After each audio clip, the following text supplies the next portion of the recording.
तर मंडळी वाजले किती माहिती आहे? 10:30 वाजले आणि हिने मला थांबवलं आणि आत्ता आम्ही पार्किंगमध्ये आलो. हे बघा सगळे आपापल्या जागेवरती येऊन थांबल्यात, सगळ्याजणी थांबल्यात आणि हिने मला थांबवलं.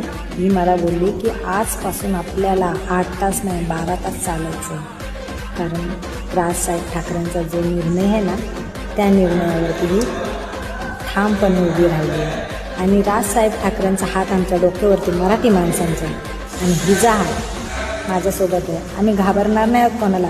अरे काय बोलताय तुम्ही परप्रांतीय लोक की आमच्याशिवाय तुमचा पानही हलणार नाही. पान काय मुळातून झाडही हलवून दाखवू असे आमचे राजसाहेब ठाकरे आहेत. समजलं ना? तुम्ही जा ना तुमच्या देशामध्ये, आम्ही कुठे तुम्हाला थांबवलं आहे. मग आमचं आम्ही बघू काय करायचं ते. समजलं ना? जय महाराष्ट्र, जय मनसे.